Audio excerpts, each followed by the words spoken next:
నిత్య పూజలివివు నేరిచిననోహో ప్రత్యక్షమైనట్టి పరమాత్మునికి నిత్య పూజలివివో.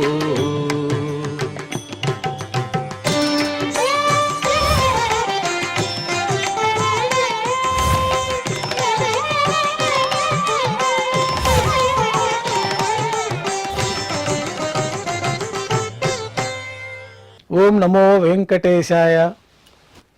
ఈరోజు సోమవారము, శ్రీ విశ్వావసనామ సంవత్సరము, ఉత్తరాయణము, వసంత ఋతువు, వైశాఖ మాసము, శుక్లపక్షము, పూర్ణిమ తిథి, విశాఖ నక్షత్రము, మే 12, 2025.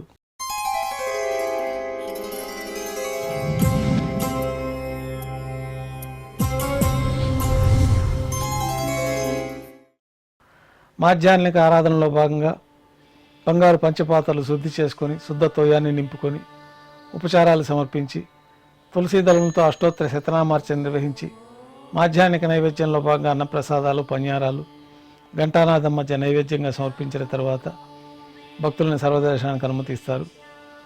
ఉభయ దేవేరులతో శ్రీ మలయప్ప స్వామివారు బంగారు తిరిచిపైన వేంచేస్తారు.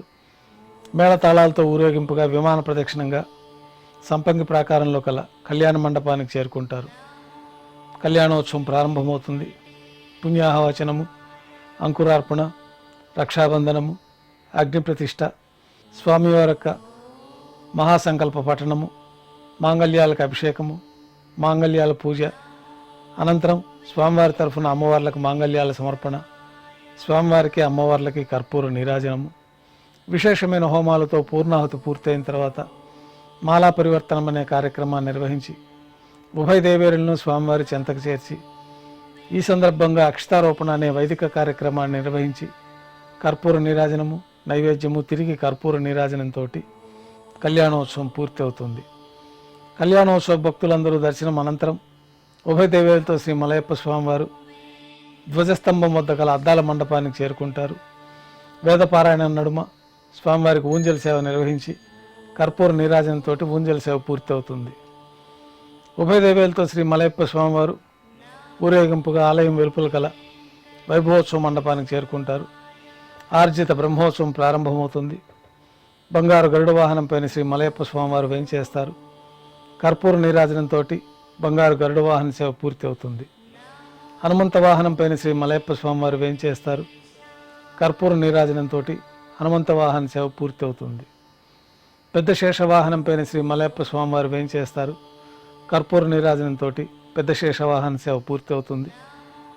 బంగారు తిరిచిపైన శ్రీ మలయప్ప స్వామివారు వేంచేసిన తర్వాత ఉభయ దేవేరులతో కలిపి శ్రీ మలయప్ప స్వామివారికి కర్పూర నీరాజన సమర్పణతోటి ఆర్జిత బ్రహ్మోత్సవం పూర్తి అవుతుంది.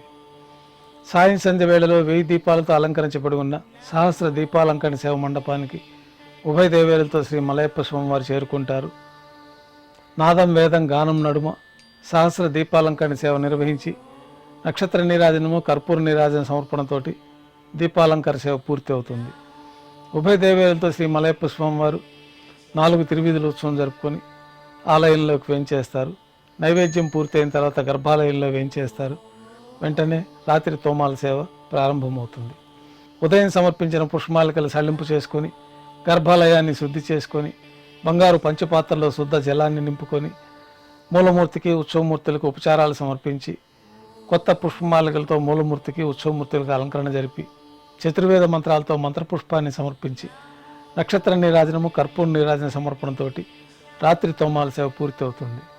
అష్టోత్తర శతనామాలతో తులసీ దళములతో అర్చన నిర్వహించి రాత్రి నైవేద్యంలో భాగంగా అన్నప్రసాదాలు, పన్యారాలు, దోశ, ఘంటానాదం మధ్య నైవేద్యంగా సమర్పించి తిరువిస నైవేద్యం పూర్తయిన తర్వాత భక్తులని సర్వదర్శనానికి అనుమతిస్తారు. కొద్ది విరామం తర్వాత ఏకాంత సేవలో భాగంగా రాత్రి సమర్పించిన పుష్పమాలికలు సళ్లింపు చేసుకొని గర్భాలయాన్ని శుద్ధి చేసుకొని బ్రహ్మ తిరువారాధన కోసమై బంగారు పంచపాత్రలో బంగారు బిందులోని తీర్థాన్ని సమర్పించి ఏకాంత సేవలో భాగంగా బంగారు పట్టు పాన్పు పైన కౌతుకభైరమైన శ్రీ భోగ శ్రీనివాసమూర్తి వారిని వేంచేపు చేసుకొని వారికి దారోష్ణమైన గోక్షీరము, జీడిపప్పు, ద్రాక్ష, కలకండ కలిపిన ప్రసాదాన్ని నైవేద్యంగా సమర్పించి కర్పూర నీరాజనంతో ఏకాంత సేవ పూర్తి అవుతుంది. ఓం నమో వెంకటేశాయ.